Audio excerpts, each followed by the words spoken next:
Just to, for everybody just joining us, we're going to follow the same format as before. We're going to have 2 papers up front, and then comments, 2 more papers, comments.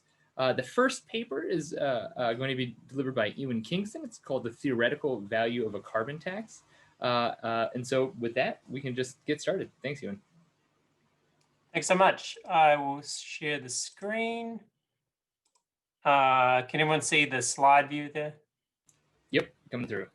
Great. Okay, so it's great to be part of this little virtual workshop on a very important topic. So I'm going to, like Liam, just kind of dive right into this. Except I will say, this talk maybe has dual uses of kind of written a paper sort of aimed more at philosophers saying, hey, look, there's sort of these theoretical properties of a carbon tax, which are actually really interesting, even if one never gets implemented, right? But as this workshop has been going on, specifically listening to Liam's paper and thinking about the challenges for justifying a carbon tax, especially to wealthy individuals who might not benefit from it, you can also see the first part of this paper as being really an argument for justifying a carbon tax to those who might be unwilling to accept it. So it kind of does dual duty here. So as I said, there's 2 kinds of questions we could ask about carbon taxes. One is, what is its policy value? What can it bring about in the world? In the title of Mark's paper, can it alleviate poverty, reduce inequality, improve well-being, all while avoiding dangerous climate change? What can it do in the real world? But I want to talk about something a little bit different, a little bit sort of tangential, maybe it might seem, but I think it's quite important, which is is there any sort of theoretical value to the idea of a carbon tax? Can it illuminate any thorny questions in climate ethics? I think it can. One thorny question in particular, what are the duties of private actors regarding climate change? What I mean by private actors, well, it's individuals in their own daily lives, like me and most of you, relatively wealthy individuals emitting a lot of carbon, and corporations. What are the duties of corporations that might be emitting a lot of carbon? And I think this is a very rough sort of overview of the positions that have sort of congealed in the philosophical debate.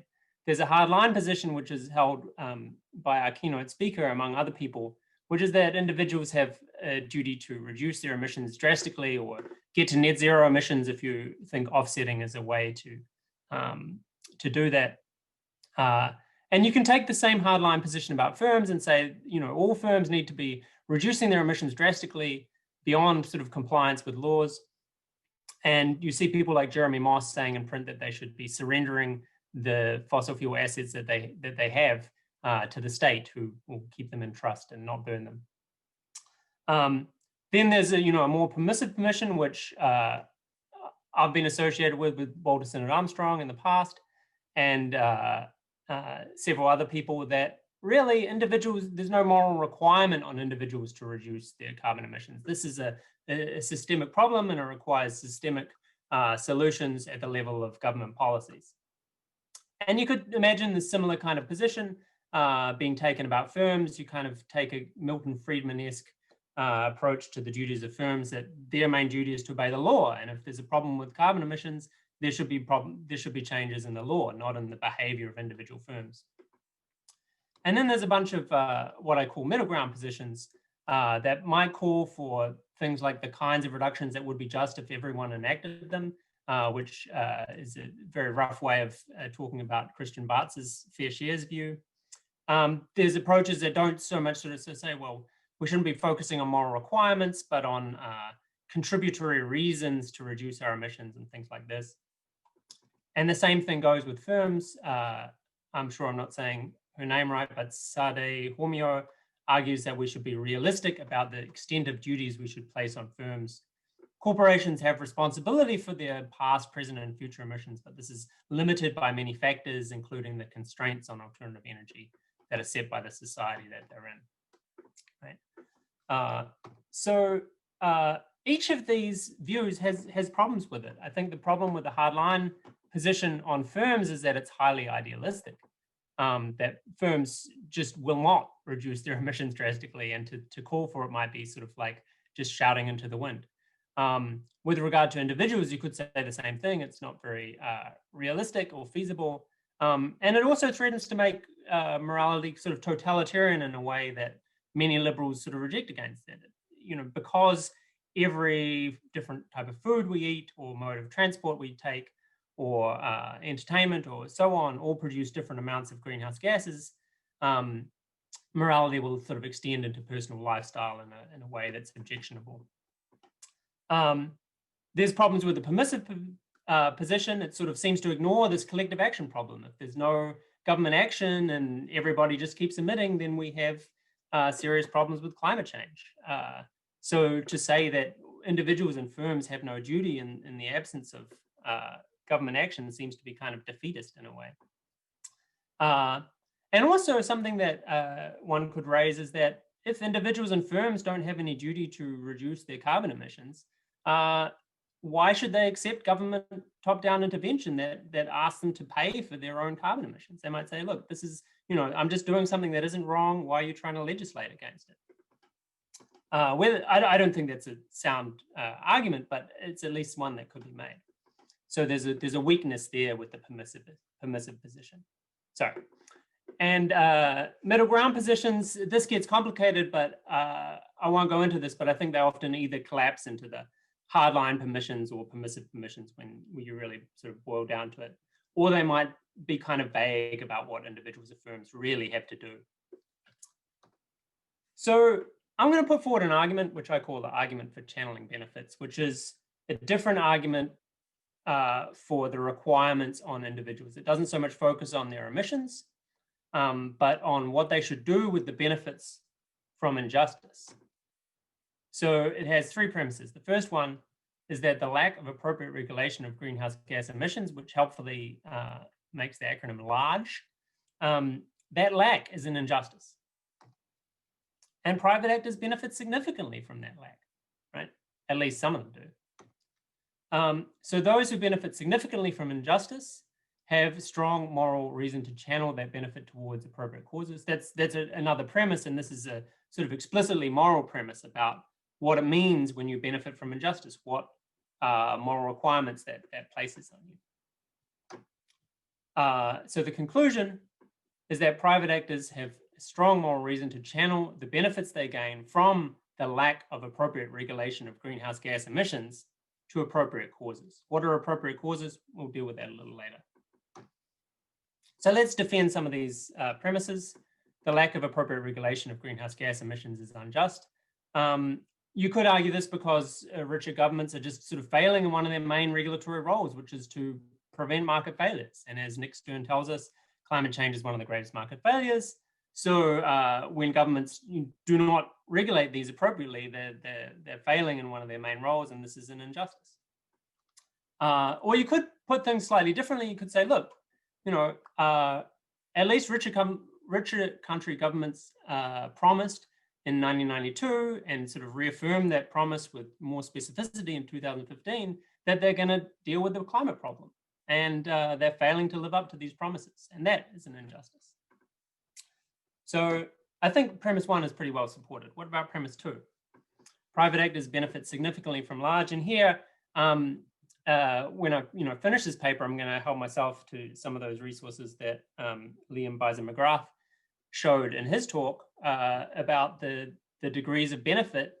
So the degrees of cost that wealthier individuals gain from there not being a carbon tax. If there was a $50 carbon tax, I think I remember the highest decile would be paying something like $3,000 or something like that. So from the lack of such regulation, they're benefiting to the tune of $3,000 a year. And you can play the same argument for companies. Fossil fuel extraction companies see higher demand for their products in a world marked by large. Other high emitting firms pay less for the energy because of large. And I talked about private individuals. So the third premise, those who benefit significantly from injustice have strong moral reasons to channel that benefit to appropriate causes. Now, this is sort of most often, well, is often discussed in terms of reparations for slavery or maybe reparations for colonialism, which are these sort of injustices that are far in the past. And there's debate about the significance of how far back they are and what it means and who should the benefits be channeled to. But I think there's sort of pretty good justification for this principle in general. And Daniel Butt, for example, has said that, look, if you recognize an injustice, say this is unjust, but then you still sort of happily reap the rewards of that injustice, you're failing to recognize what it means or to call something an injustice. It's a kind of Kantian kind of argument there. I think this principle here is also justified by rule consequentialism. So the idea is that if we had such a principle that to benefit significantly from an injustice gives you a duty to sort of relinquish those benefits to appropriate causes, that would probably lead to a better world. And it's also relatively easy for people to internalize. There's a sense of disgust or taint when we receive benefits from injustice. It's sort of easy for us to think of channeling them elsewhere and trying to sort of clean our hands of these ill-gotten gains, even if we gain them sort of innocently. Market norms, I think for the interest of time, I won't go into that, but we can talk about that in another time if you like. And reflective equilibrium on cases of unjust enrichment, I have in mind, if you think about cases where you got a really good job, but you find out later that you only got it because your rich uncle secretly bribed the hiring committee, you might think that at least sort of some of the benefits you get from that job aren't really yours to keep. Likewise, if you receive a card, someone gives you a car and then you find out later that you got the car because someone had stolen an even nicer car and given you theirs. That might lead you to think that, okay, I don't really deserve to hold on to this. I should channel it somewhere else. Try and cleanse these tainted goods. So that's the sort of overall idea, right, of this argument from channeling benefits from injustice. But so far, I've only talked about the benefits that are gained from the lack of appropriate regulation of greenhouse gas emissions.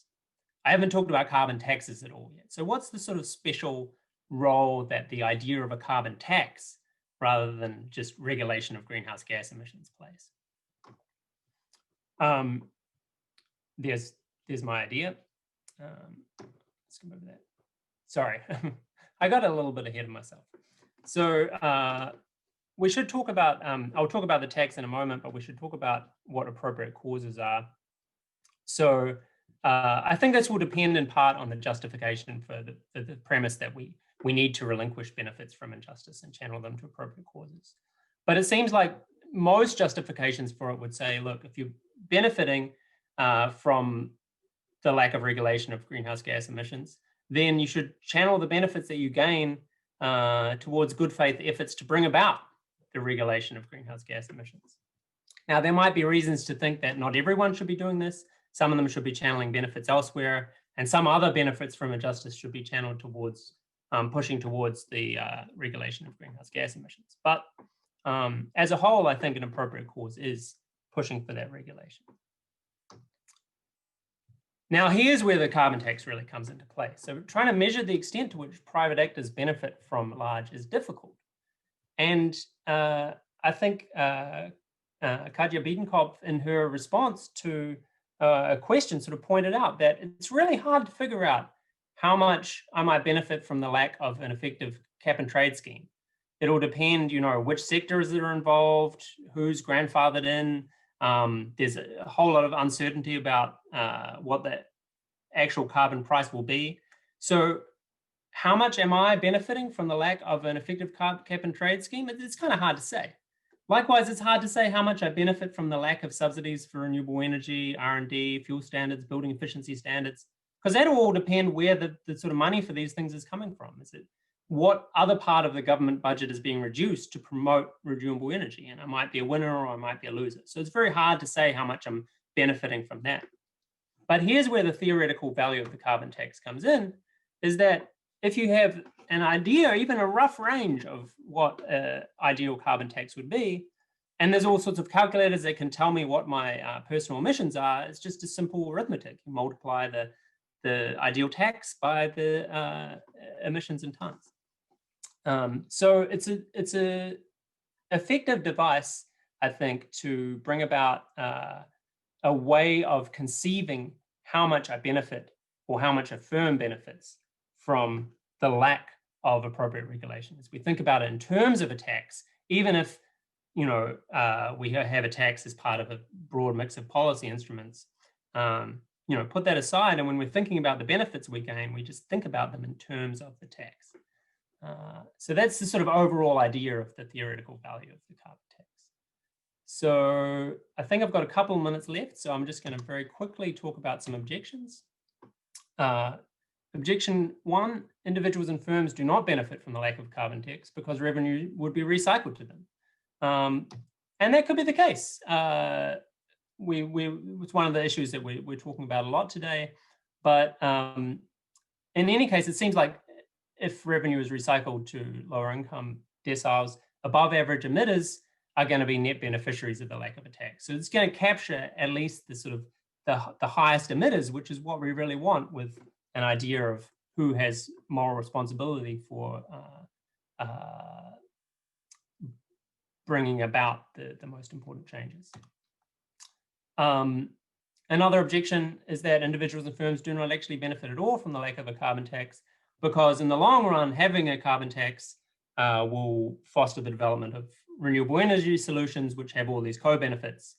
And I say, well, okay, it's uncertain exactly who will benefit and who will pay in the long term, but I think it's important to think about who's benefiting right now from the lack of a carbon tax.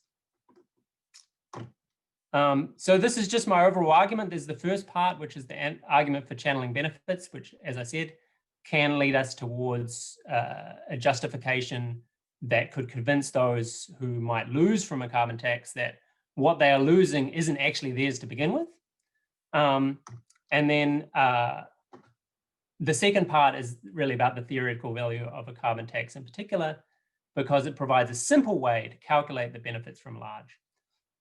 And that's all I have. I look forward to your comments and questions. Thank you. Thank you very much, Ewan. Next up, we have Steve Vanderheiden from University of Colorado Boulder. Delighted to introduce Steve. Please take it away. All right, well, thanks, Ross, and to Yogi as well for organizing, to Lisa for agreeing to grapple with these papers. Always look forward to her comments. And it's nice to see so many names of people that I know or I know through their work.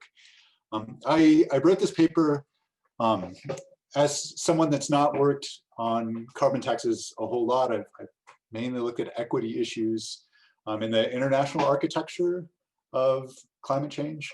But in the spirit of this interdisciplinary conference, as opposed to the way in which we political theorists and philosophers would normally talk to each other, the economists leave the room and then we stress the diametrically opposite considerations. Instead of being concerned about political feasibility and public support, we talk about how justice requires that we really target revenue recycling to the poorest who aren't very important to political feasibility, or to just transition for fossil fuel workers, which again wouldn't be the same kind of recommendations that we heard in the first session. I am in this kind of spirit of interdisciplinary conversation. I'm aiming to do some poking at carbon taxes with this paper, and I've got a presentation, so I'll go ahead and share the screen for it and sort of walk you through the paper that I've put together. So the question about equity principles or justice principles at the at the second stage of implementing international commitments has attracted a variety of different positions. There are those in the literature that want to insist that the same kinds of principles apply at the implementation phase at the domestic level as national commitments are operationalized into some kind of carbon pricing or other mitigation policy. There are those, on the other hand, who say that these kinds of principles don't apply at all. In the paper I used from David Miller's paper, this idea of there being separate stages, and take a sort of middle ground position, suggesting that perhaps at the domestic level, considerations of efficiency loom larger than they might at the international level. There are those who, for example, criticize trading regimes on grounds that they can potentially introduce a lot of international inequity and seek to limit offsets and trades internationally for that reason. I'm more amenable to seeing that as an important criteria for assessing policy responses. Input legitimacy or procedural democracy, I think, matters a lot more at the domestic level. Ross raised the question at the outset, what do we do if people don't support a carbon tax? I think that's a really important question. There should be some kind of democratic consensus around whatever sort of policy mechanism is selected. This bounded by, of course, the national commitments that it does reduce emissions to the level that's required under that international scheme. But I do think the role of procedures and consensus matters more at the domestic level, where operationally democratic processes are more coherently developed and exercised. So I'm taking a position, I guess I'm planting my flag somewhere in between those two camps, saying that on the one hand, I think that we can't just cut and paste work that we've done for burden sharing or resource sharing at the international level and assume that it applies in the same way in the implementation through policy instruments like carbon pricing. But at the same time, a lot of the equity principles do continue to apply, if perhaps in a somewhat different way. Carbon pricing as a policy instrument does capture the basic moral intuition behind the common but differentiated responsibilities and respective capabilities principle that's at the center of the kind of international debate around equity in climate change mitigation. We want those who are bigger contributors to problems to pay more. This is something which happens within carbon pricing. For the same kinds of reasons that we appeal to these ideas about justice at the international level, I think they continue to apply at the domestic level. But there are complicating factors that make me suspicious, again, about a direct translation of those principles from the first stage to the second. We as individual persons are not as responsible for our carbon footprints as we can assume that at least democratically organized states are.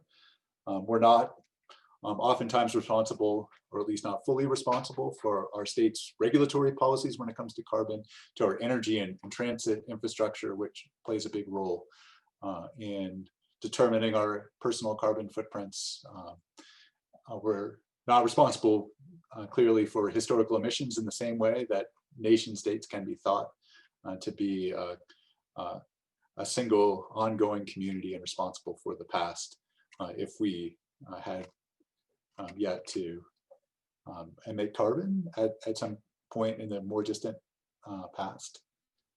At the same time, when we operationalize some kind of national mitigation commitment, we inadvertently, perhaps nonetheless, allocate mitigation burdens in some way to sub-state actors, including persons. People experience costs or impacts differently. And what I try and do in the paper is to try and broaden this analysis beyond just the sort of economic impact or relying on costs. And so in the title of the paper, there's the focus on carbon access as well. And I'll try and explain a little bit about why I see carbon access in addition to concerns about regressivity or progressivity in cost impacts as being an important consideration, one of the areas where I'd like to poke. To do this, I wanted to just make a brief contrast between two different kind of heuristics for thinking about problems associated with equity and climate change mitigation. So broadly, we can think of them in two different kinds of ways, as burden sharing problems or as resource sharing problems fundamentally. In the first, in burden sharing, we see equity in terms of how much different parties pay for mitigation efforts, what sort of economic impacts they bear as part of those mitigation efforts. Whereas if we approach climate change mitigation challenges in terms of resource sharing problem, instead we define equity differently in terms of access to resources or ecological services in the case of carbon sequestration capacity. And so we're much more inclined to see per capita resource entitlements as following from the resource sharing exercise. When it comes to offsets and trading, under a burden sharing approach, these are generally not seen as being problematic. Paying others to mitigate is regarded as either identical to or at least morally equivalent to doing mitigation oneself. It's sometimes viewed more problematically from a resource sharing perspective, and most of those objections internationally about doing a lot of international offsetting of carbon commitments so that developed countries aren't mitigating at home, but are instead offshoring that mitigation through CDM or RED or other kinds of programs appear much more frequently in resource sharing frameworks. They rely upon different ideas of justice. It's a remedial or corrective justice that we see in the polluter pays principle, which is at the center of burden sharing approaches to equity in climate mitigation, whereas it's much more of a distributive justice, a kind of cosmopolitan resource egalitarian view that animates resource sharing approaches. And there are different kinds of objections that are invited by these two approaches. At the international level, that burden sharing frameworks like that used under the Kyoto Protocol of trying to require roughly equal economic burden sharing in mitigation would privilege big historical polluters, or at the individual level could disregard historical emitters by asking them only going forward to share equally in the burden of collective mitigation. On the resource sharing side, I think the most common objection that I've seen is either that it's inefficient or paternalistic to disallow trading, to have a carbon rationing program, but not allow offsets or trades with it. But then if you do allow trading or offsetting, that it collapses into a burden sharing approach. I, in my own work, have tried to argue, convinced relatively few people to see the international mitigation problem more as a resource sharing approach or problem than a burden sharing one, and that's what I'm going to do in this paper as well. So I'm going to do that by thinking about burden sharing approaches and contrasting them with resource sharing approaches at this second stage of domestic implementation of a carbon pricing system. And so I'm going to talk about downstream rationing. Upstream rationing, a kind of plant or power facility level emissions trading scheme would operate similarly to a carbon tax in that it passes along the costs of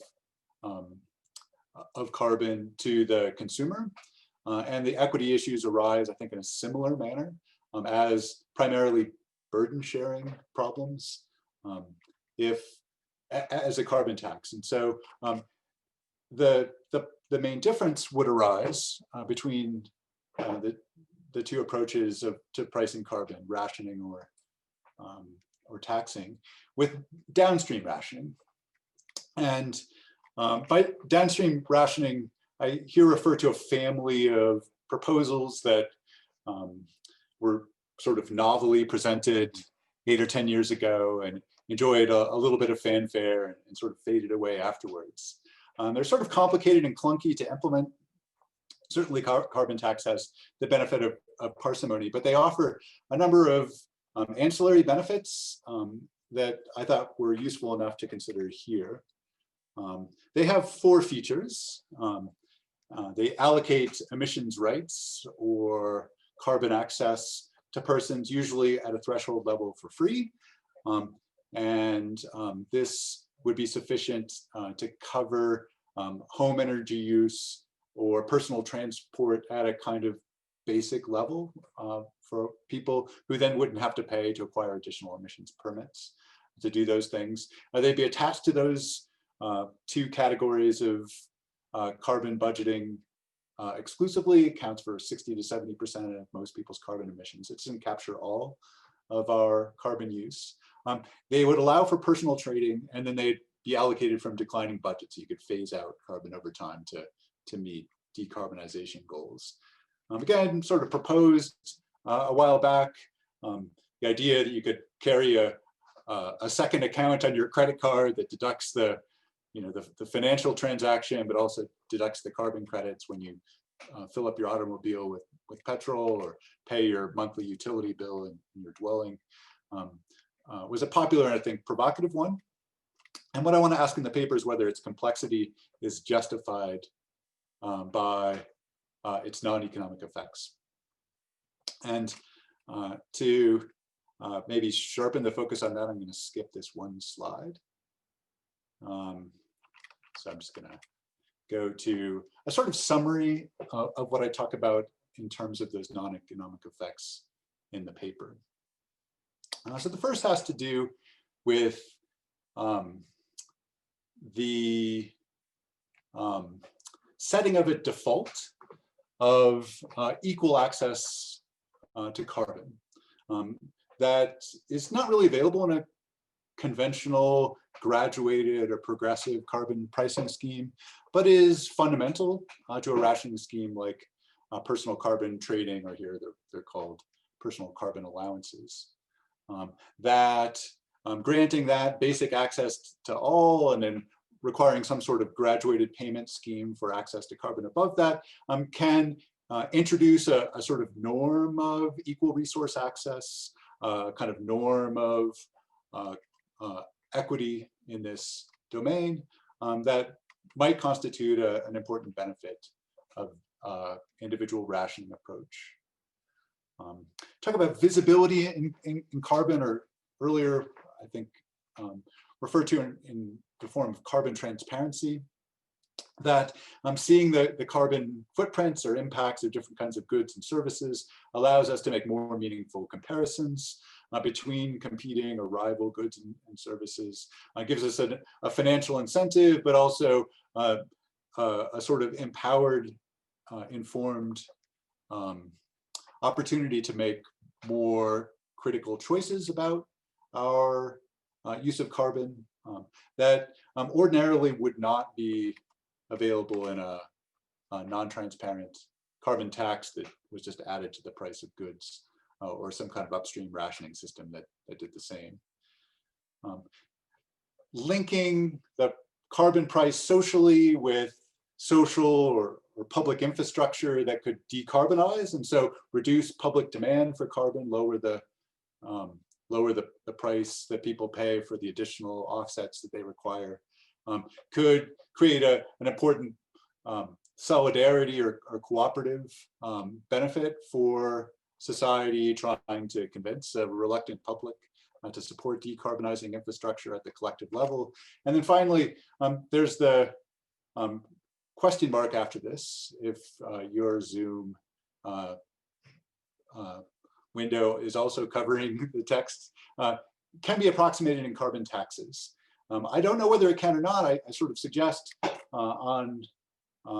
in the latter part of the 2 sections of my paper, ways in which we could potentially do this. I'll just run through those really quickly. to say how perhaps in crafting or designing a carbon tax, we could approximate some of those benefits. You could, I think, create an approximate basic carbon entitlement with a carbon tax, with a carve out for basic access, with a progressive or graduated fee above that level, including perhaps potentially steep luxury carbon taxes. There's this question of what to do with the revenue that's been treated, I think, enough already, so I'll just leave that there. It's possible, although it would require doing this intentionally, to incorporate carbon visibility into tax collection and reporting. And so it has potential, I think, to generate similar kinds of empowered budgeting and incentivized conservation effects if attention is paid to that sort of visibility at the consumer level. It's possible to connect carbon price more clearly to social performance in the way that Fleming and others have argued it could be, to generate a sense of common purpose with an individual rationing scheme. And then using things like peer comparison nudges on monthly utility bills, or signaling or stigmatizing instruments like steep luxury taxes could help to instantiate the equity norm, even though a carbon taxation scheme wouldn't involve a sort of per capita carbon entitlement. They could be approximated, I think, with a pricing system that pushed people in the direction of trying to equalize carbon access, or at least reduce inequities in it. So that's the paper, again, trying to poke at equity issues in the carbon pricing system. And I'll unshare and leave it there. Thanks. Thank you very much, Steve, for another great presentation. Next up, we have Lisa Ellis from the University of Otago. I'm never quite sure about that. She's going to be presenting comments on these first two papers, and we're going to return to Lisa after the final two papers in the panel. Thank you, Lisa. Oh, thanks, Russ. Thanks, Yogi. Thanks, everybody, for being here. It's really nice to see the University of Otago so well represented. Plenty of Otago grads here, and that is fantastic. I'm really glad we're doing our part. Will also excuse me from talking about New Zealand as much as I'm going to. So I also want to say, sort of echoing what Steve just said, that the interdisciplinary aspect of what we're doing is really important. People as different as Bruno Latour and Ottmar Edenhofer agree about this. If you look at Latour on a nice little paper he wrote on Amazonian soil science, demonstrating that only interdisciplinary investigation could solve complex problems with deep uncertainty. Or if you read Edenhofer and Kauarsh on how we really need interdisciplinary teams doing this policy construction, I think you can see that this is the way to solve these tough problems, even if we do sometimes have difficulty communicating across these boundaries. As you're likely to understand very quickly, I'm a political theorist, and that's going to color my remarks.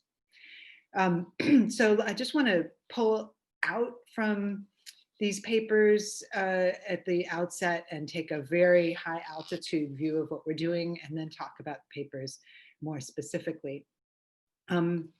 So one way I like to think about what we're all doing here is to think about the way we're using money and conceiving of money as a tool to order our relationships with each other. And of course, it's a wildly imperfect tool.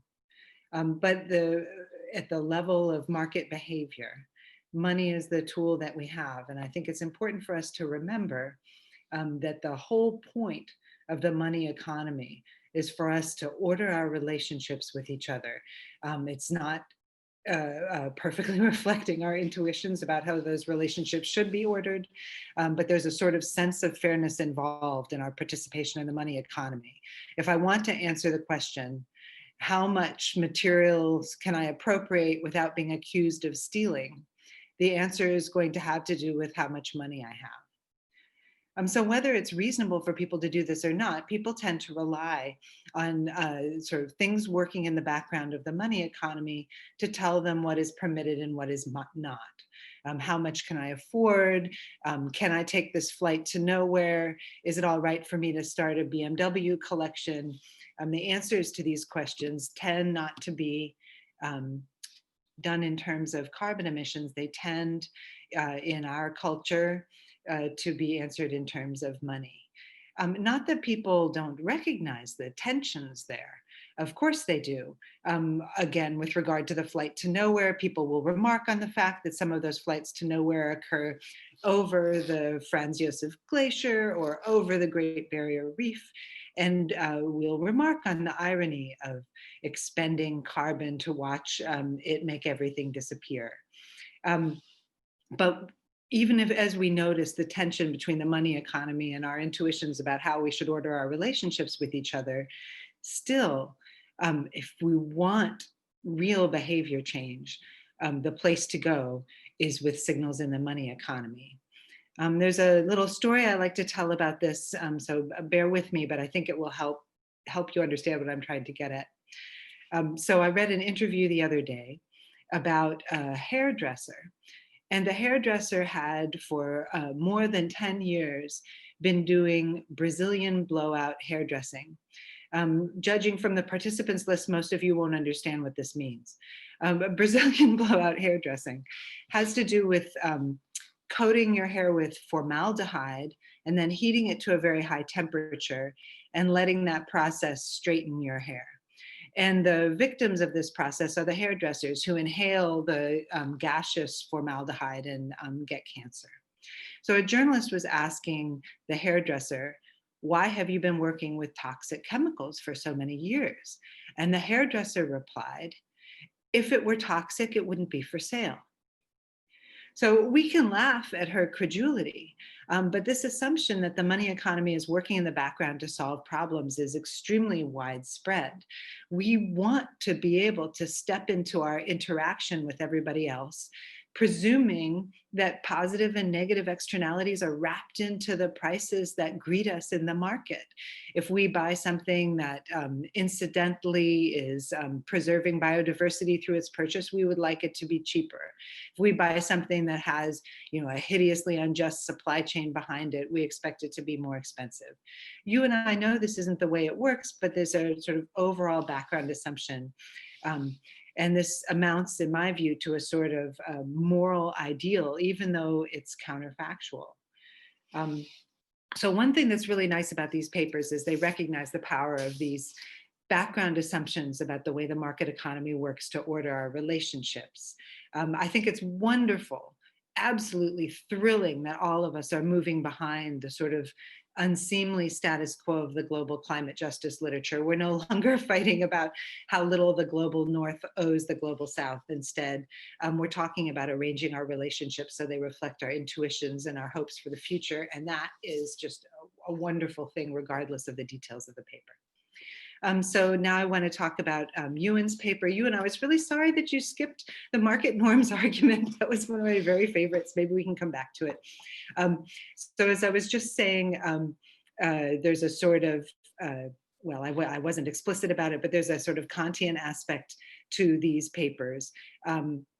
If we want to order our relationships in a way that reflects our intuitions about making them moral, we have to enter into civil society with everybody else. We don't want to have to worry about wronging people every time we buy something, every time we step into public.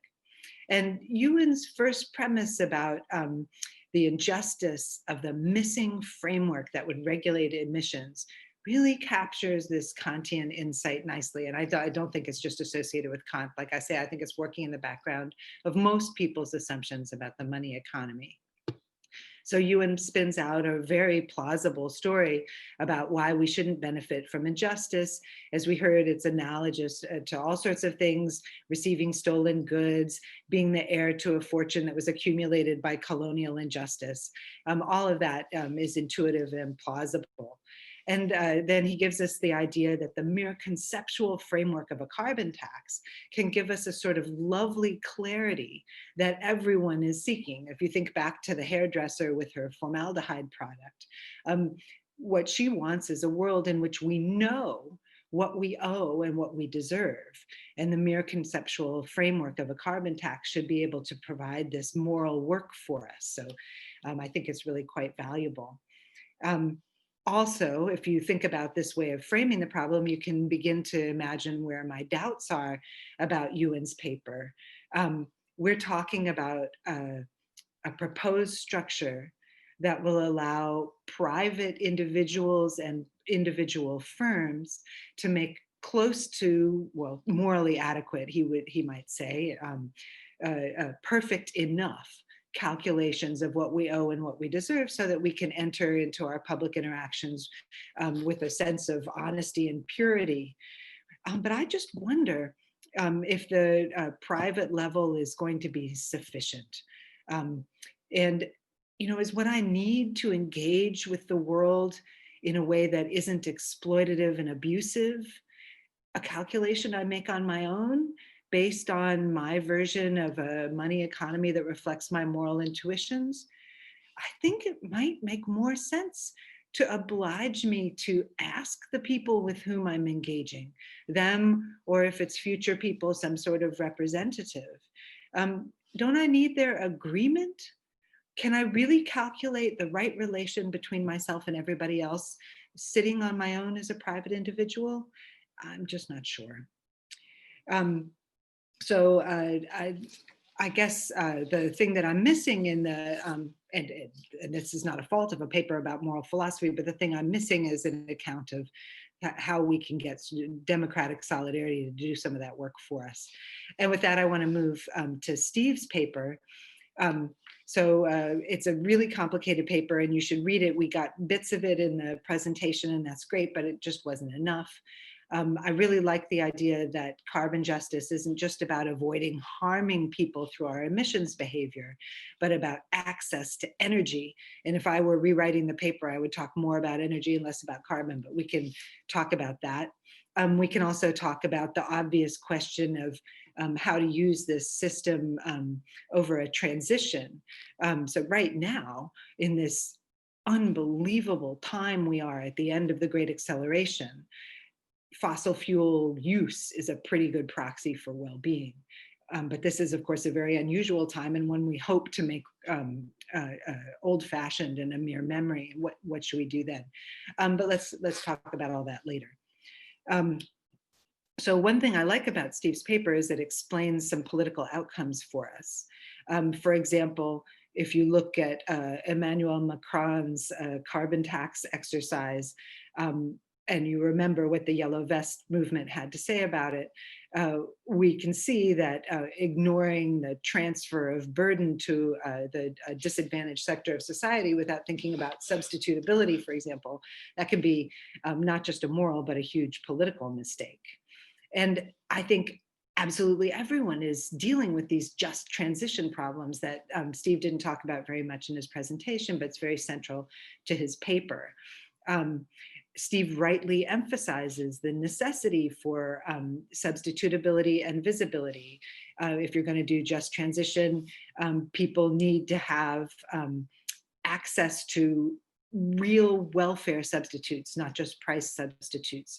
And this would be very clear if you think about something like congestion pricing, which I heard on the radio here in New Zealand, we're considering congestion pricing for Auckland. And the public opinion on that can be boiled down to congestion pricing makes the roads nice and empty for the wealthy to get where they want to go quicker.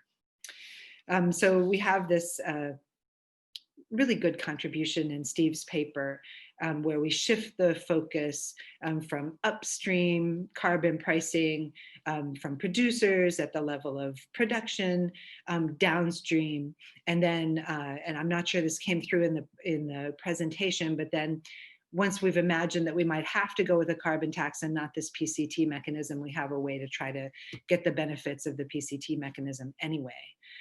For me, the real beauty of that part of Steve's argument was the way it combines recognition of our embeddedness in the money economy with recognition that we need to exercise solidarity if we're going to achieve a just transition. The transparency of carbon at the consumer level enables people to exercise the kind of solidarity that's very different than just price taking. And I was reminded when I was reading this part of the paper about Shane Gunster's work from, I think it was about 10 years ago, when he talked about different arguments for a carbon tax in British Columbia and noted that the pocketbook argument fell flat. It wasn't what engaged people. What engaged people was the idea that they could participate in their consumer behavior in a transition to a world that reflected their moral intuitions about how we should interact. And for me, that was the really strongest part of Steve's paper. And it leads naturally to the questions I would raise. Similarly to Ewan's paper, are we comfortable with a paper that gets its solidarity through nudging, through smiley faces on your bill every month, through essentially conceiving of people in their political action as consumers? Don't we have to talk to each other in order to make this transition justly? Thanks, you both. Well, I'm sure I speak for both Ewan and Steve in saying thank you, Lisa, for those really fantastic comments. Next up, we have Paul Kelleher, who's going to be presenting his paper, which is titled Carbon Taxes, Revenue Recycling and Fairness. Please take it away, Paul. Great. Thanks very much, Ross. And my apologies for having to miss a good chunk of the morning due to a teaching obligation. I am going to be sharing my screen from my iPad. I think I am going to figure out how that works, but I'll get there in a moment. Okay. And again, I'm sorry if I might be repeating some things that were said earlier. Any carbon tax will have benefits and costs, clearly, and it'll also raise revenue that could be used in various ways. Two of those ways are to provide lump sum cash rebates on the one hand, and another is to use the revenue to offset cuts in existing taxes, income taxes, payroll taxes, corporate income taxes. Now, an enticing possibility that economists have raised over a number of years, decades, is of a so-called double dividend. So this is where a carbon tax produces net environmental benefits, that is benefits greater than costs, and where carbon tax can be recycled in a strategic, the economists I'll be talking about today talk about judicious ways that can actually more than offset the tax's primary costs. And so I thought it would be helpful to sort of talk through a diagram that these two economists use in their book. So I'm going to be using a diagram. Let's see if, there we go, that comes up as figure 2.1 in this really nice book by Lawrence Goulder and Mark Hafstead, studying various carbon policy options that might be open to a new Congress. I mean, really, it's only relevant if the two Democrats win special elections, runoff elections on January 5th. But in any case, they wanted some policies to be ready off the shelf. And so Goulder and Hafstead have this very nice diagram. It'll be familiar to many of you who have studied the economics of climate change, where what we have here is this line. Ooh, end of slideshow. I have to annotate. There we go. This line right here is an indicator of the marginal social costs of an emitting activity. Here I have just CO2 on the horizontal axis, and the vertical axis is a monetary valuation of the marginal damage that's done by an increment in CO2 emissions. Here you have the marginal private costs of the polluting activity. And then this line here, you have the marginal private benefits, which are the benefits that are derived by those who are doing the emitting. And so what this diagram is intended to show is that if you allow individuals to make their own sort of personal optimizing decisions, the economy will rest here at Q0, where the private marginal costs equals private marginal benefits, even though this point up here, this point here, Q1, is where the marginal social costs equal the marginal social benefits. And that's usually the X that marks the spot of the optimal level of emissions in economic analyses. And so the standard sort of textbook way of inducing the economy to move from Q0 to Q1 is to impose a tax that's equal to the marginal damage at that optimal point, which is that distance there. In this particular diagram that they use, the distance between the marginal social cost and the marginal private cost is constant. That's not necessarily going to be true in all analyses. So this carbon tax here may well differ from what this line here, which is the marginal external damage at the status quo, which is sometimes called the social cost of carbon. Okay, so the point of imposing that carbon tax is to get this amount of benefit here, represented by A plus B by C. And to do that, you have to, you basically impose costs, or costs will be incurred that are equal to A plus C.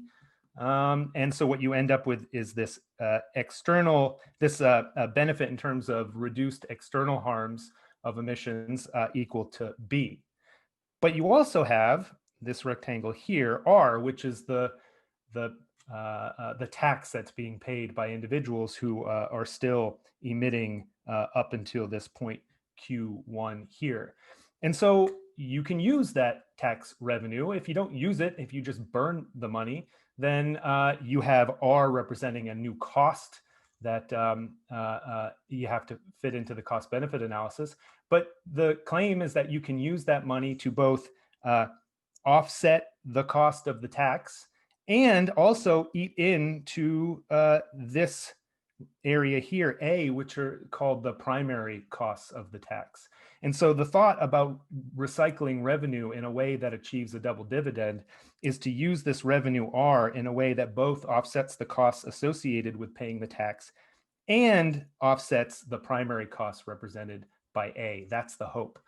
And what Goulder and Hafstad find is that you can get this double dividend, but only if the carbon tax is of fairly low stringency, something that would get you a 10% reduction in carbon emissions compared to some baseline that I don't remember exactly what it is. Now, their analysis also finds that a more stringent tax, which they suggest is closer to what would be the optimal tax in their analysis, does have benefits that outstrip costs, and that judicious revenue recycling can be used to significantly offset those primary costs represented by A. Now, in addition to that, they find what they characterize as a rather stark tension between the efficiency of a carbon tax policy, namely how much can it reduce the costs of the policy, and fairness. So in particular, they find that only lump sum cash rebates can be used to fully insulate low-income households from the adverse effects of a carbon tax or of their optimal carbon tax. But at the same time, using revenue recycling to pay for cuts in the corporate income tax leads to what they characterize, or what they report as, a tax policy with 67% lower gross costs than a policy that recycles revenue using lump sum rebates. And so if you're a policymaker, you hear, wow, this reduces costs by 67%. That's huge, and your ears perk up. And so one of the things that I wanted to do in working through how the Goulder and Hafstad get here is to sort of understand how impressed we should be by a figure like that. So it's important in doing that to understand how Goulder and Hafstad conceptualize the costs and the benefits that they're talking about. Although they number of times refer to costs and benefits as quote unquote welfare changes, these are actually conceptualized as unweighted monetary equivalents. That is, they're monetary indicators of changes in people's situations where those indicators don't reflect the diminishing marginal well-being of money. So it turns out that the corporate tax reductions are most efficient at producing these unweighted monetary equivalent changes because those who are subject to them are willing to pay a good deal in lump sum taxes to be free of the corporate income tax. And so here we get into some textbook economic jargon of the economist's notion of deadweight loss, which is the difference between what an existing tax brings in revenue and what those subject to the tax would be willing to pay to be rid of the tax. And if there's a difference between those, the deadweight lost is the difference between those. Now, it's this willingness to pay to be rid of an existing corporate tax that Goulder or any tax that Goulder and Hafstad treat as an indicator of the change in welfare that occurs when a tax is reduced. They call it a welfare change, and they don't clarify anything more about it than that. But what this doesn't mean is that reducing the corporate tax rate best maximizes real welfare in comparison, for example, to a lump sum rebate that would help the lowest quintile households. In fact, it may well be that something closer to the opposite is true. So how did we get here? How did we get to a conception of welfare changes? And this is fairly mainstream economics, at least in the United States. How did we get to a place where a conception of welfare changes to a conception of welfare changes that neglects the diminishing marginal well-being of money, and to a conception of efficiency that doesn't seem to be concerned with the production of real welfare, but instead the production of these unweighted monetary equivalents? And the answer really is found in the welfare economics of what economists call market failure. So to go back to the diagram, if your monetary valuation here on the horizontal axis is explicitly and intentionally unweighted to reflect people's willingness to pay or for a benefit or willingness to accept compensation for suffering a loss, then there is a story to be told. There are many details, but there's a story to be told that if it turns out that this box here is greater than these costs here, then the beneficiaries of your carbon tax are willing to pay more for that policy than you would have to pay to the losers to compensate them for the harms that they suffer by virtue of higher prices and other economic changes. And so there's a rationale within in the environmental economics literature to measure changes in welfare changes in terms of unweighted monetary equivalents, so as to reveal when it is possible for there to be what is called in economics Pareto improving climate policy. And in fact, the prospect of sacrifice-free or Pareto improving climate policy has been an important topic in the economics literature and in the moral philosophy of climate change. John Broome, who will talk to us later, has been a leading proponent of encouraging us to think more about using climate policy to bring about Pareto improving changes. So at the conceptual level, the prospect of a tax swap that makes taxpayers better off without making anyone worse off is precisely why in some analyses, the so-called quote unquote benefits of a carbon tax are measured in unweighted monetary equivalents.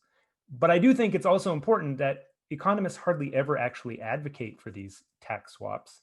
More often, things are put as Goulder and Hafstad put them, which is that the monetary equivalent benefits of reducing an existing tax are changes in real welfare. And that's a rather problematic way of framing the benefits, especially when, if you were actually to be talking about real welfare, the benefits of reducing a corporate income tax aren't so clearly better than the benefits of using recycling revenue to, in the form of lump sum rebates. So to conclude, it's important to see that there are two possible frameworks one can use to evaluate a carbon tax policy. One framework is concerned with identifying the possibility of sacrifice-free policy changes, and the other is concerned to study real changes in overall social welfare. In the end, if recycling revenue to low-income households better promotes real welfare than does cutting corporate income taxes, then it's, of course, at best misleading to conclude, as mainstream analysis in the United States does, that the fairest form of revenue recycling carries significantly higher costs than the most efficient form, because that might not actually be true if you're working within the space of welfare. Finally, not only will conclusions about the tension between efficiency and equity be different in these two different evaluative frameworks, but so too actually will be the findings about what level of carbon tax is optimal. And that's because depending on which framework you're working within, the framework concerned with identifying potential Pareto improvements or the framework concerned with real welfare, you're going to end up actually with a different social cost of carbon based on that choice between frameworks. And in many analyses, you'll end up with a different level of tax being the optimal carbon tax. So again, it's crucial to acknowledge the two different evaluative frameworks and to realize that conclusions articulated within one framework may be perfectly consistent with superficially contradictory conclusions articulated in the other, but they're not actually contradictory. It depends on what framework you're working within. And one concern someone might have is that in the United States, the first framework dominates policy analysis, and that's going to lead to both a lower carbon tax being deemed optimal, and it's also going to lead potentially to proposals to recycle revenue in ways that don't protect low-income households from the effects of the tax. I think I'll end there. Thank you, Paul, for that excellent presentation. Next up, we have Mark Florbe. I hope I'm saying your last name correctly, Mark, who's going to be presenting his paper, his co-authored paper, which is entitled Progressive Revenue Recycling Can Alleviate Poverty, Reduce Inequality, and Improve Well-Being. We've heard that quote before, while avoiding dangerous climate change. Please take it away, Mark. Yes, thank you very much for having me in the group. Can you see my screen? Yes. Yes, we can. Okay, let me try to put it in full screen. Okay, great. Yeah. So we have a long title, and we also have a long list of authors. Mark Budolfsson, Francis Denig, Frank Eriksson, Simon Fenn, Madalena Ferrana, David Kleinert, Ulrike Kornek, Kevin Koruk, Aurélie Méjean, Wei Peng, Noah Skowronik, Dean Spears, Fabian Wagner, and Stefan Zuber. And so what we look at is very much following up on what we heard already, the question of how recycling the tax revenue from a carbon tax can change the outlook of the question. So, as you know, a familiar theme in climate policy debates is about the potential trade-off, and including in climate negotiations, the potential trade-off between climate action and development and poverty inequality reduction, right? And so, and also things like of course, protest against carbon taxes, like what we had in France with the Yellow Vest movement, is also somehow part of this issue. And so there is the appearance of a dilemma: to what extent benefiting the future poor through avoiding future climate damages can justify reduced development for the current poor, right? So is there a trade-off between generations of poor people? And most models in the cost-benefit analysis of climate policy tend to ignore the possibility that recycling could occur in a progressive way. And so what we do in this paper is to play with such a model and see how that changes the outlook, as I was saying. So we show, first we study the literature on the potentially regressive effect of carbon taxation, which indeed seems to be well documented for developed countries, and how that changes with the level of economic development. And then we implement the analysis in an integrated assessment model, and we study how what are the effects of recycling, and also how that can affect the optimal mitigation policy in a cost-benefit analysis of that. Okay, and so how do we do that? So in the model we are using is inspired from the RICE model of William Nordhaus.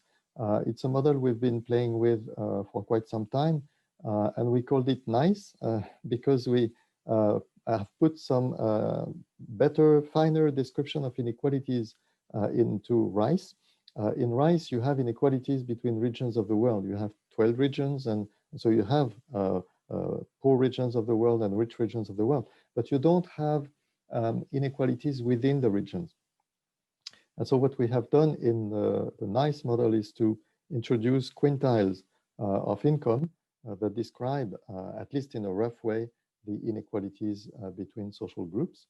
And so the way we do that is we can start from the consumption that people would have, and we have the share of consumption taken by the various quintiles of income in the region. And then we have to distribute between these quintiles the damages and the mitigation cost. And so that's what you see in this equation, if you can read it. So D is for the damages and damages due to climate impacts, and the mitigation costs are M. And we have some estimates that we will discuss about the mitigation cost distribution across quintiles. It's much harder to figure out what the distribution of damages will be across quintiles. And so we take a sort of standard assumption following what has been done, but we play a little bit around with that, but not so much in this paper. We've done that in previous papers. And so you have the, so this is the basic equation for the formulation that is typical in rice and DICE and NICE in the previous work we've done, which is the consumption that people have after you take into account the inequalities, the distribution of damages, and the distribution of mitigation. So that's the non-recycling scenario. But when you do a recycling of the tax, then you add a term to that, which takes account of how you distribute the tax. And what we do in this paper is we just focus on the lump sum, equal lump sum distribution, so that all the quintiles, all the people receive the same rebate. And we just focus on that, and with some variance when we have imperfect ways of reaching the poorest in society. But the basic scenario is the equal sharing scheme, which, as you know, is pretty popular. Is for instance the basis for a key proposal for a carbon fee and dividend in the US. And so we have to make assumptions about how the mitigation costs and the tax impacts are distributed. So we assume that mitigation costs are distributed like the tax impact. And as I said, we have to make assumptions about the distribution of damages. So roughly speaking, you can always relate the distribution in terms of, explain the distribution in terms of an elasticity with respect to income. So S is the share of income, right? And so if you have an elasticity that's less than 1, it means that the damages are more concentrated on the poor. So in the main scenario we do in the paper, we assume it's equal to 1 actually. So damages don't affect inequalities. And we have the distribution of mitigation cost, which depend on another parameter, omega, where with the same kind of formula. And again, the value of omega will reflect whether the mitigation cost and therefore the tax under our assumption are more concentrated on the poor. And so in order to figure out what omega looks like, what this parameter looks like at various levels of development and in various regions of the world that we have in the model, we look at the studies that have been done on the impact of a gas tax or a carbon tax, depending on the income that we have in the case study that we look at. And then doing a sort of meta-analysis of all these studies, we can regress an equation looking at the estimated elasticity that we find in these studies on the level of development that was observed in the case at hand. And so we obtain a graph like that, where a dot represents a particular study that gave a value for this elasticity, and that corresponded to a particular country or region of the world where you had a certain level of development. And there we see something that is that was already well known, but somehow it's summarized here. Namely that this value of elasticity tends to be less than 1. So 1 is here, if you can see. It tends to be less than 1 for the richest countries, meaning that the carbon tax is regressive, but it tends to be higher than 1 for poor countries, meaning that we have a progressive carbon tax there, right? For reasons that the poorest people don't have that much access to fossil fuels in those countries. And so we use this estimation here, which is, of course, the scatter plot, it looks all over the place, right? But this is the estimation of a linear relation. And we use this linear relation in the model to imagine what will happen in the coming centuries when we look at the optimal climate policy. Okay, so in the future, try to remember that. In the future, it means that essentially when all countries reach these levels of development, the carbon tax will be regressive everywhere. Okay. Now, so we do two things. First, we take 2 degrees Celsius scenario, and we examine the impact of redistribution in this scenario. And so what we find is that at least in the near term, the redistribution the recycling that we consider can really eliminate the dilemma and produce a synergy with social goals, but with some variations across regions. So here is an example. So I won't go into the details, and it's impossible to recognize the lines, and the colors are very small, but essentially what you see is here the change in the consumption of the poorest quintile of the various regions. We have 12 regions in the model in this scenario compared to the business as usual scenario, right? And so when we have no recycling, we see that the poorest people, everybody loses essentially in the beginning because of the mitigation costs. And then they gain after the benefits of avoided climate damages come in, right? So that's the situation without recycling.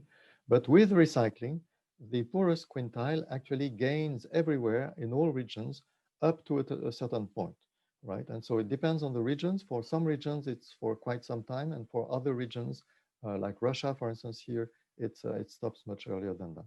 Okay, but at least in the near term, we have good effects for this group of the poorest group in our model. We can look at the other groups. So here are examples of 3 regions where you see the various quintiles.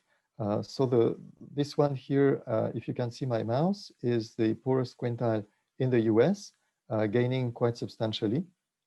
And then you have the other quintiles where the gain is less, and actually the richest quintiles don't gain at all. But here you see that in the beginning in the US, at least the 2 poorest quintiles gain substantially, same in China. And in India, the 3 poorest quintiles actually gain substantially until a few decades from now, right, 2060. So that's the situation with respect to the impact on the poorest groups in our society.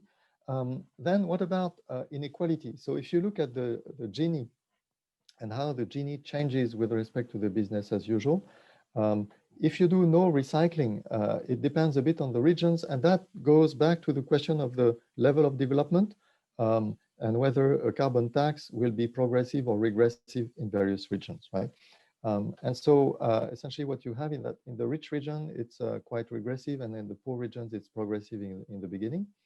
And what you have with the recycling policy is that inequality is reduced everywhere in the beginning.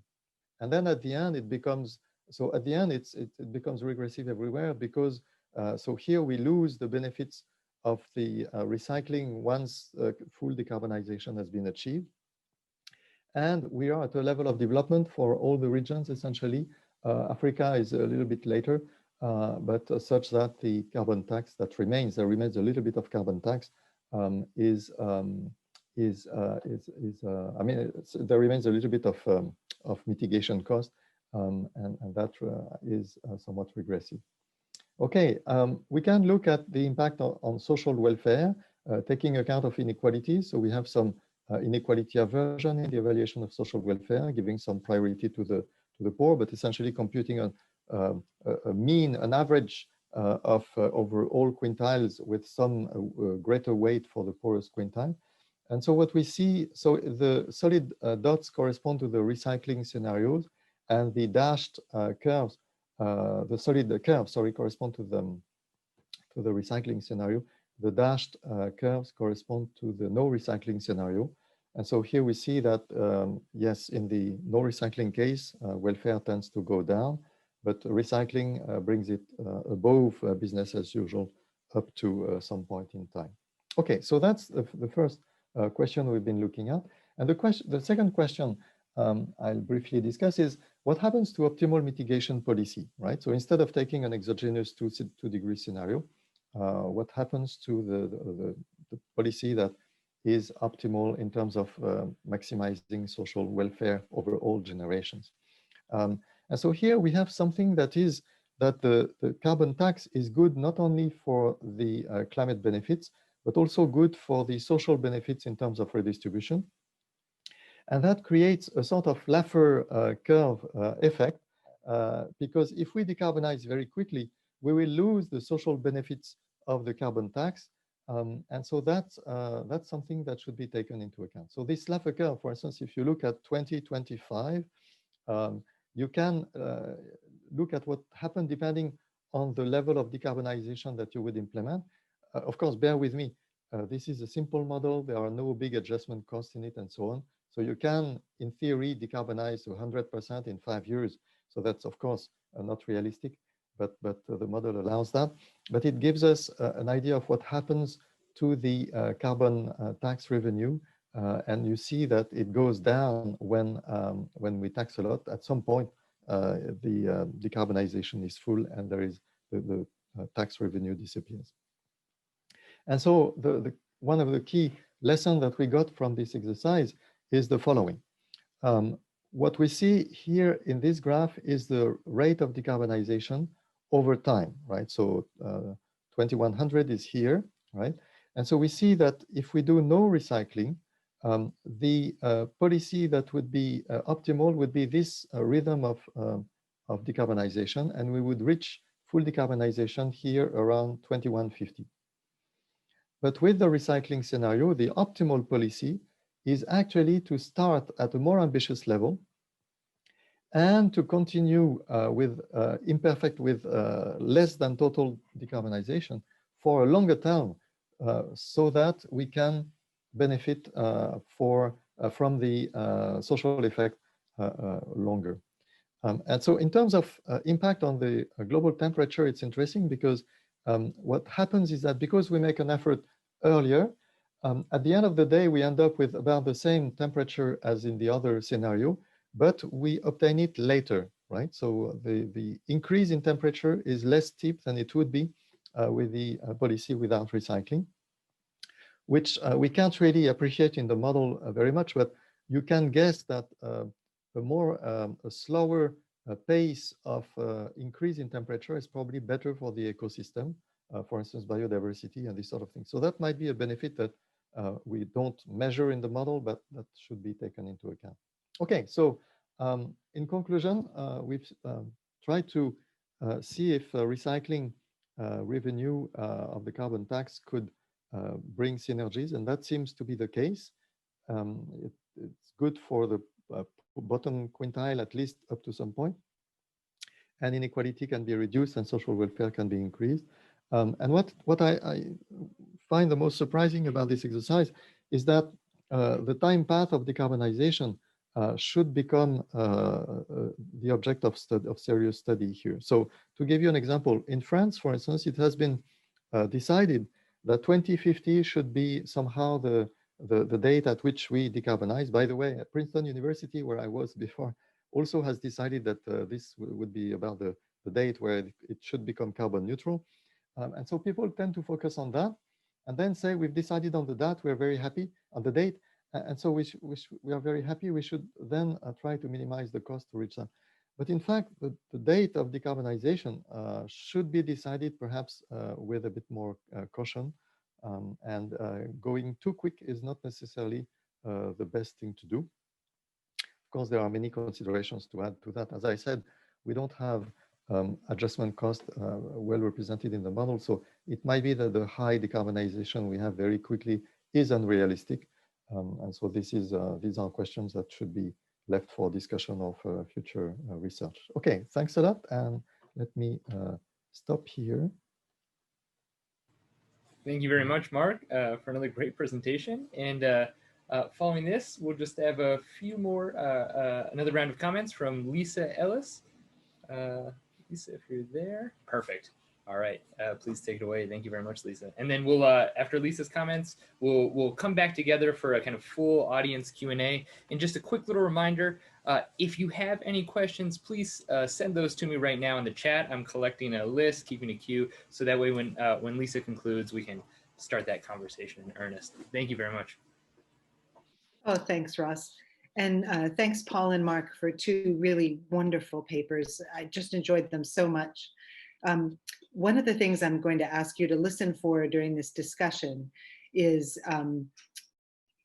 listen for what a political theorist is taking from your technical and sophisticated models. Some of the things that I've concluded may be things that you wish I hadn't concluded, and I'm interested to hear whether those two things are true. So for me, both of these papers are really about disaggregating human interest. We all know that it's a problem when we conceive of humanity's environmental interests as if they were undifferentiated. And in fact, there are lots of ideological problems that we get from the system we all find ourselves in when we misidentify environmental interest as something that's undifferentiated among human beings. We know that there are different interests between extractors and people who benefit from sustainability, for example. If you take the example of international aviation behavior, the international aviation industry will try to present the status quo as something that millions of people have interest in. They actually said this last week. And that may be true that millions of people have interest in them, but billions of people have an interest in something different than the status quo. So it's really important for us to disaggregate humanity when we're thinking about our environmental and indeed our general welfare interests. And both of these papers do that really nicely. For me, that was the sort of take-home message. So let me talk a little bit about Paul's paper. First, I just love this paper. So there were really nice analyses of the assumptions that skew even the most progressive economic models. And these assumptions, which are sort of, again, they're in the background, just like I was talking about in the first section. These background assumptions invisibly skew the models away from reflecting the values that we would have order our relationships. One of the nicest results here, and I think, Paul, you say in the paper that this should not be the take-home message. So I'm going to repeat it, and then you can tell us in discussion whether it's a mistake. But it seemed to me that it was really interesting that the efficiency fairness trade-off vanishes if you don't presume that marginal utilities are the same across the population. If marginal utilities aren't in fact the same regardless of wealth, then you don't have to presume an efficiency fairness trade-off. For me, this was a wonderful benefit of disaggregating these units of utility. And in fact, it reminded me a lot of the old discussion of Parfit's repugnant conclusion. We all remember in Parfit, we had these undifferentiated units of welfare, and we were brought by calculation willy-nilly to the conclusion that we should maximize population, even if it's at a minimum average welfare, rather than go for something that was a more commonly enjoyable level of welfare, but fewer people enjoyed it. In the Parfit's repugnant conclusion, undifferentiated units of utility generated a result that confounded our moral intuitions. And this reminds me of the gap I was talking about with the earlier two papers, that what this means is there's a gap between the way we're calculating our relationships through the money system and the way our intuitions would order them. So it's, again, I think Paul's model reminds us that we need to attend to the invisible assumptions behind our calculations. John Quiggins a few years ago published a wonderful book called Zombie Economics, in which he reminded us that the dead hand of the past can skew our models in ways that we aren't anymore willing to endorse if we made it explicit. And in a way, it's a zombie economics result that we should always have to attend to the efficiency trade-off model. So now that we know this, and Paul's going to tell us whether we do in fact know what I think we know. Now that we know this, what should we do? We're going to talk about this in a minute with regard to Mark and his colleagues' paper, but I wondered, Paul, whether you move sort of naturally into a consideration of alternatives that might reflect our intuitions better. In the New Zealand context, I'm thinking of things like the living standards framework or the well-being budget, where we attempt to generate a statistical set of, in New Zealand, it's 100 measures that correspond to welfare better than ordinary money measures. Are you interested at all in using the Human Development Index and models so that we can better appreciate these differences amongst people? And I was wondering also how we can encourage people to be conscious about the stakes in the choice between the two frameworks. That came through really well in your presentation, that the two frameworks aren't necessarily contradicting each other, but they're illuminating different parts of our, what I like to call the way the money system mediates our relationships. Should our choice amongst frameworks be a matter of democratic decision? Again, using a New Zealand example, when the Labour government came in after a long period of center-right rule, one of the first things they did was instruct the central bank no longer to focus simply on inflation, but to focus on inflation and employment at the same time. Might be a tough gig, but that's their gig now. So there was an implicit democratic decision about which framework we use to understand our economy. Are you thinking that there's a moment for democratic decision in choosing amongst these frameworks that you've so helpfully illuminated for us? Okay, now I want to move on to Mark and his colleagues' papers. I've been reading the work of your team for years, Mark, and I must say it's still great. So we have this lovely corrected model showing that the supposed trade-off between poverty reduction and climate mitigation is not, in fact, inevitable. And again, just as in Paul's paper, for me as a political theorist, the key innovation here is the disaggregation of human interests. So if NICE presumes relatively common interest across its 12 regions, the modified NICE from Mark and his team recognizes that there are differences. And I also really appreciate, and this is going to be part of the questions too, that there's a political angle to this disaggregation of interests. As I was talking about a few minutes ago, the members of the Yellow Vest movement certainly did not appreciate the presumption that everyone should pay the carbon tax equally. And when they considered the social contribution they were expected to make, paying a petrol tax if they were, living in rural circumstances or facing non-available substitutes, they didn't see that carbon tax as equal. They saw it as disproportionately piling burdens on themselves. And so I think it's important for us to consider these political implications of whether we differentiate human interests in our model. And that really brings me to my main question about Mark and his colleagues' papers. So I'm sure I'm not the only political theorist in the room who, when I was looking at these beautiful models going all the way out to 2125 about recycling versus not recycling and how we can achieve decarbonization and what the effect is on the different quintiles of well-being. And we had this great message that if we reconfigure our path to decarbonization, we don't have to assume that the biggest burden is immediately borne by the poor. So that's great.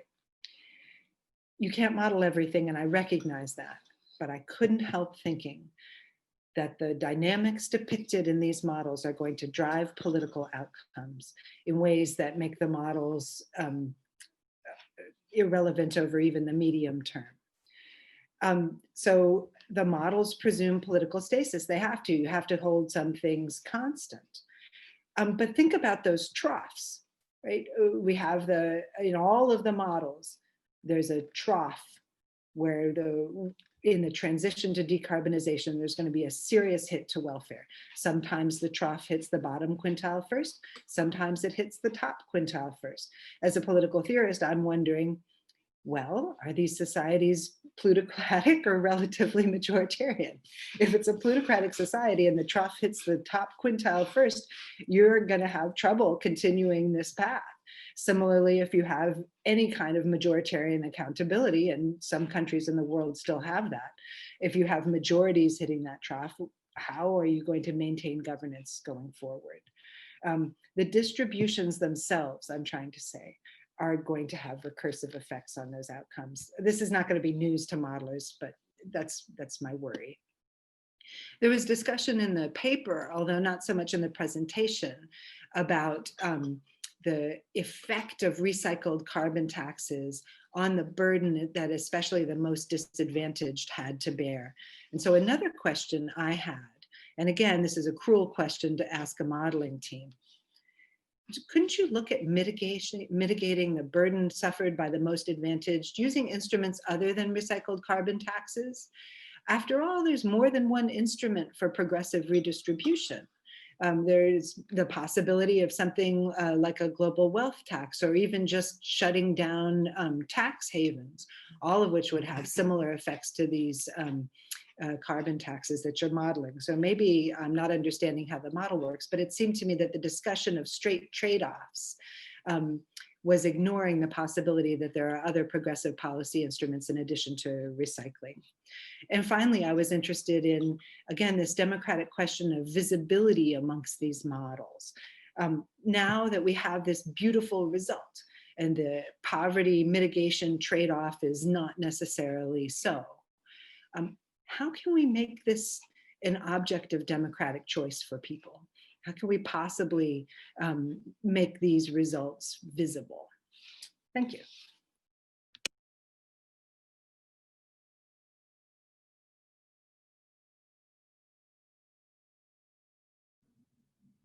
Ross, you're muted. You're muted, Ross. Thank you for catching me. I said thank you again to Lisa for another round of excellent comments. I'd now invite the panelists for this panel to please turn on your cameras, get the microphone unmute ready button ready. We have a number of questions already from the audience, but again, I would encourage you, if you do have questions for any of the panelists, please send me a message in the Zoom chat. But we can get started. The first one is for Ewan. It comes from Kian Min Woo from the first panel. And Kian says, one thought for Ewan is that his argument may be a justification, maybe a justification for a social cost of carbon or a shadow price of carbon, and not so much for a carbon tax per se, since A, carbon taxes may vary from the social cost of carbon, and B, it's a little odd to say that a tax isn't implemented as a tax, or is the idea of a tax. Here we can think of the social cost of carbon as the actual or correct cost to society for the ton of per ton of CO2, where well-calibrated taxes are those that closely approximate the true SCC. I don't know if you want to respond to that, Ewan. I mean, I think that's right. The main point, when I was saying that my paper did double duty, the second duty it does of justifying regulation to those who would bear its burdens is not going to be specific in terms of carbon tax, but it is, you're right, it is going to be linked to the social cost of carbon, and whatever instrument is used and however closely a tax mirrors the social cost of carbon, I think is sort of beside the point for the justification issue, but we should talk more about that offline. Thank you.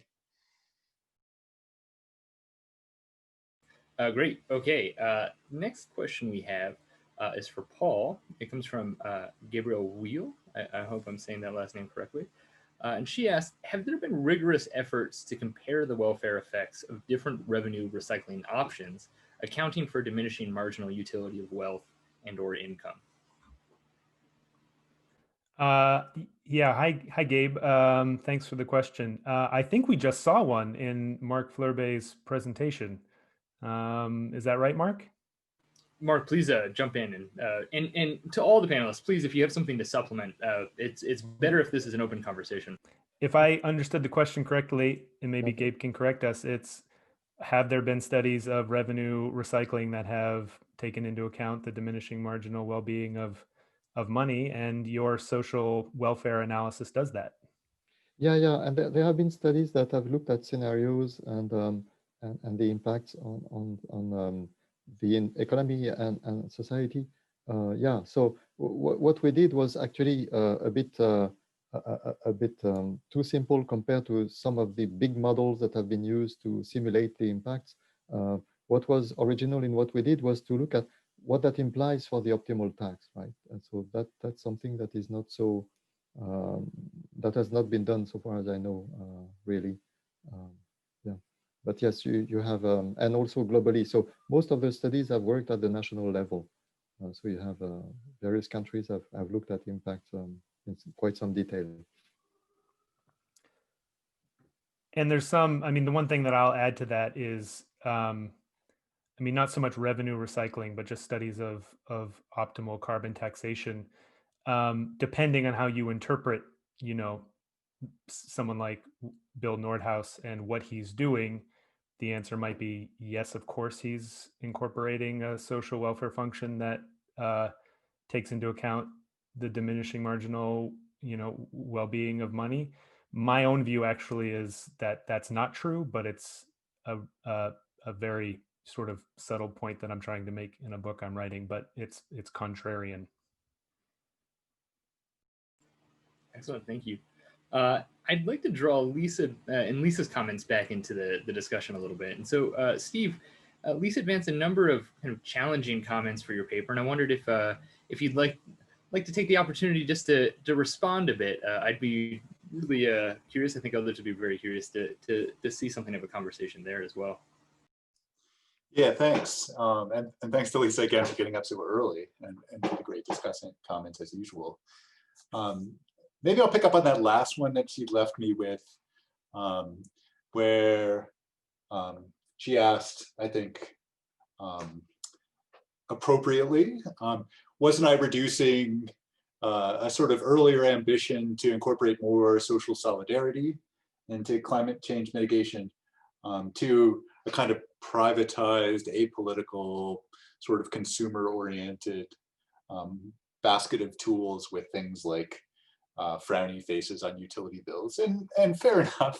I mean, I suppose in a way I was conceding that to the limits of carbon pricing, which is just an inherently individualized and privatized tool that we can use to induce behavioral change on the individual level and structural social change at the collective level.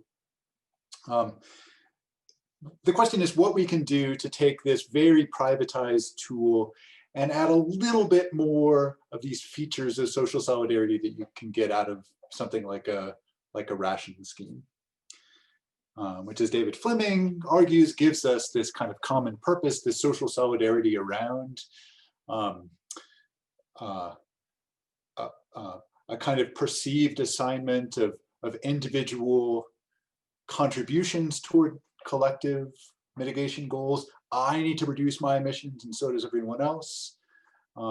Can give us a link between support for energy or transit infrastructure projects and carbon prices. And what I proposed seems really mundane, but it's in an effort to try and bring some publicity to, again, or some visibility to what's inherently a private and individualistic tool. So just the sort of carbon reporting transmits some information to the individual that would be unavailable otherwise, can give us a sense of our carbon footprints and their breakdown into different sort of categories that allow us, if we're so inclined, to try and reduce those footprints. But more importantly, the sort of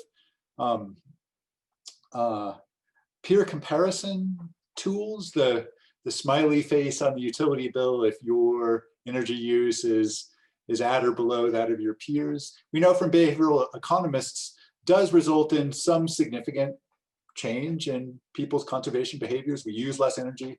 If we get that very simple social signal that we're not violating kind of norms that have been established for what is a kind of peer level of energy use. And my interest is in why that happens. So the behavioral economists look at the behavior change. I'm interested in the sort of normative effect.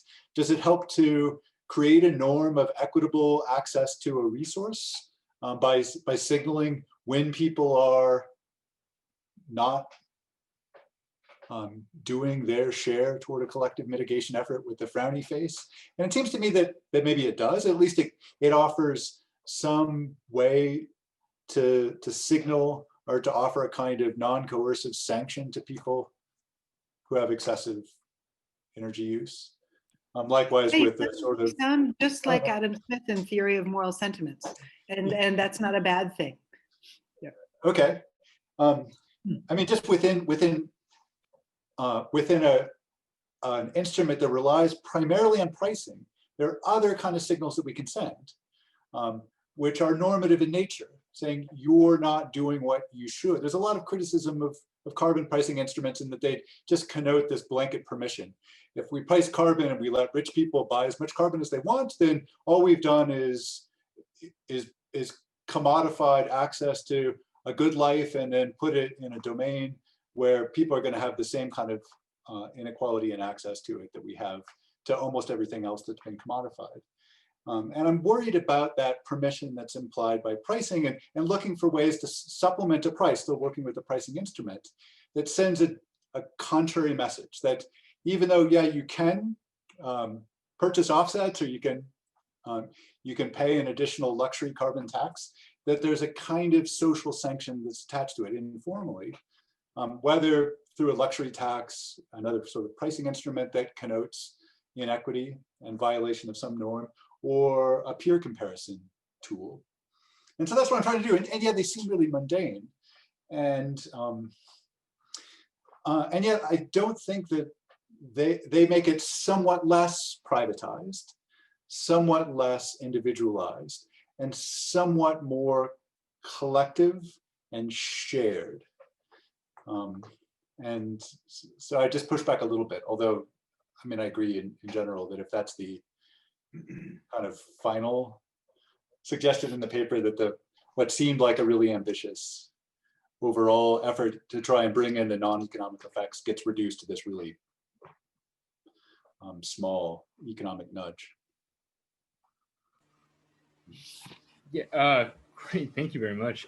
So we have a question that's directed at Ewan, but I think actually picks up on some of the points that Lisa was advancing to Paul and especially to Mark toward the end of her remarks. The comment comes from Kathy Orlando, who's representing the activist group CCL International. And she says, we have a member of parliament in Canada who recently said in the House of Commons that carbon pricing has been a failure in Canada. How would you suggest that his constituents approach this outright false statement? What I think is interesting about this, again, the question of what can democratic publics accept in way of carbon taxes has come up again and again today. So I think this is a question that has pretty general significance. So Ewan, if you want to kick us off, but others, I'd strongly encourage the other panelists to please jump in if you have comments. There you go.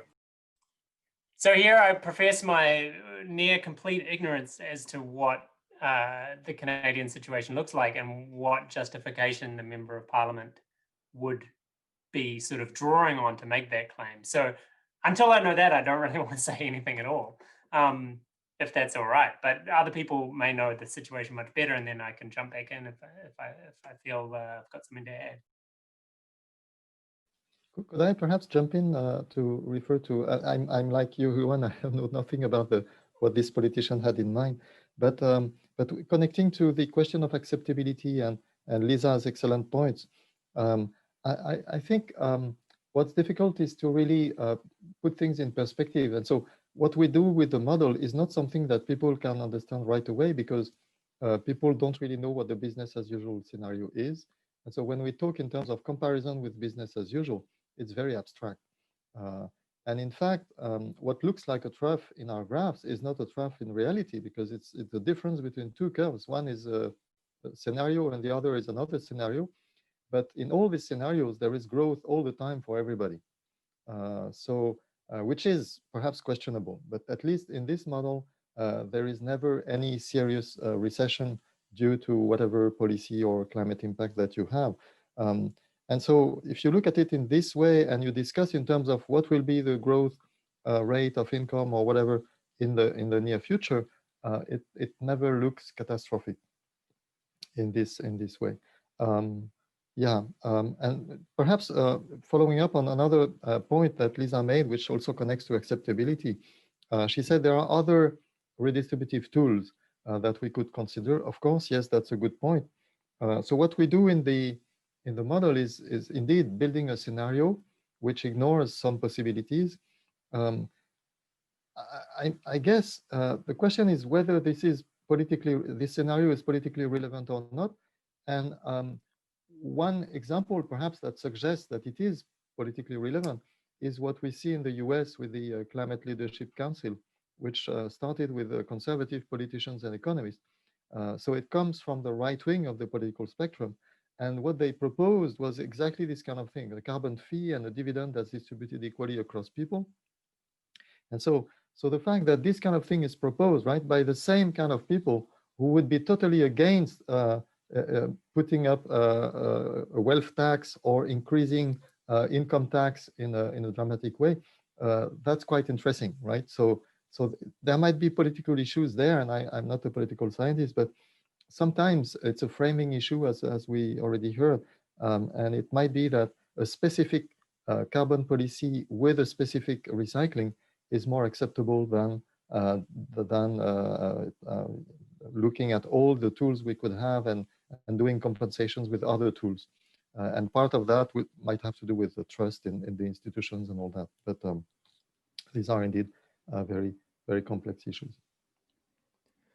Well, one thing that I might add, and again, I also don't want to say much about the Canadian context, although the anecdote about politicians saying false things certainly resonates with this American, and the hurdles that carbon pricing, especially taxes, might or will face in the United States.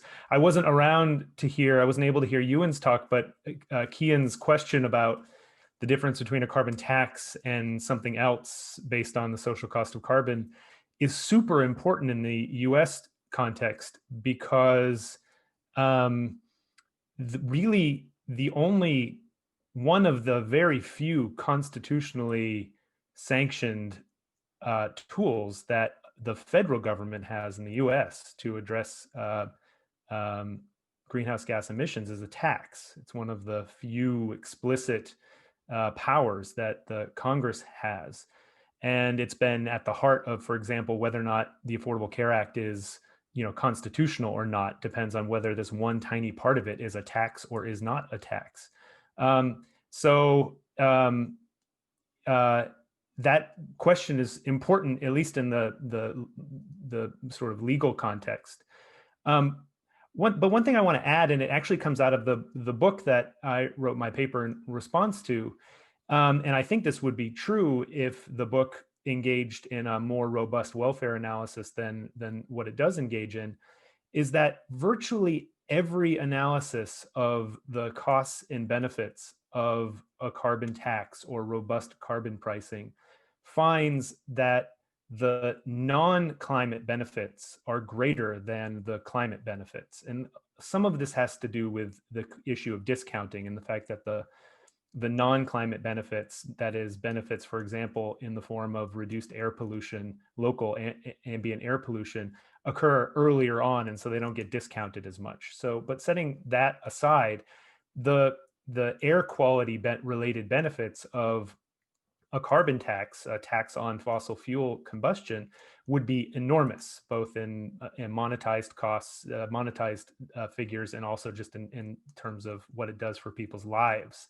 And so I would really want any narrative about a carbon tax in the context, in the US context or anywhere else, to not negate or neglect what are called the co-benefits of such a tax. And this is something that Mark's team has done a significant number of work on putting figures on it and analyzing it from a number of different directions. And I'm not a political scientist, I'm not a politician, I'm not an activist, so I don't know what will work.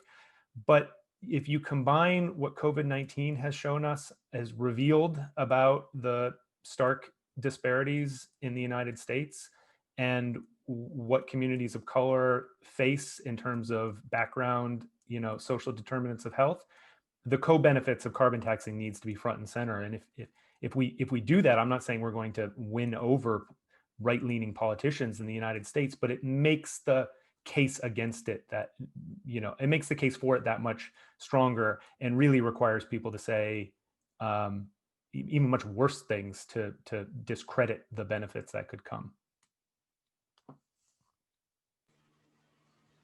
Thank you. In the course of this conversation, I can't help but thinking, as a kind of personal interjection here, about the climate politics that have played out in Washington State in the United States over the last several years. There have been various referenda trying to implement a carbon tax, and I believe the kind of main lines of contention there have been about whether the revenue generated from the tax should be returned or not. And so I think a lot kind of hangs on the political dimension of the political framing of these measures. So interesting kind of area of inquiry. We have one other question from Daniel M. Pointed at the entire panel. It's a general question. And the question, and I think perhaps Daniel, you were the one who raised the question with respect to Kian's paper earlier about sectoral taxes and so on. And I think there's a relation here anyway. The question goes, how can we explain global carbon taxes' different levels of stringencies or different price levels? Is it primarily about wealth, design elements of the policy, or effective compensation mechanisms like revenue recycling? Do you think that carbon taxes implemented in various jurisdictions can be compared to one another in terms of their stringency and environmental effectiveness? And I would supplement the question here. To what extent do we need something like border carbon adjustments, unified taxation schemes across borders? So that's, again, open for everybody, including you, Lisa, if you'd like to participate. Well, one thing I would say is it seems to me intuitive that one could compare both the stringency and the effects of different levels of stringency of carbon pricing and carbon taxation. And one alternative to relying on optimality analyses of either kind of the sort that I talked about or that Mark was talking about in trying to identify or justify benchmarks for decarbonization has been this narrative about the importance of getting to net neutral, CO2 emissions. And that really has, it's taken on life and significance that, may be foolish to try to, okay, now that I'm getting close to the end of the sentence, I'm going to sound like I'm saying Mark Fleury was foolish. I don't want to say that. What I'm saying is the fact that a slower rate of decarbonization is optimal in some model may not be the feather in its cap, or should be presented as the feather in its cap, if it detracts from the importance of getting to net zero neutrality sometime soon.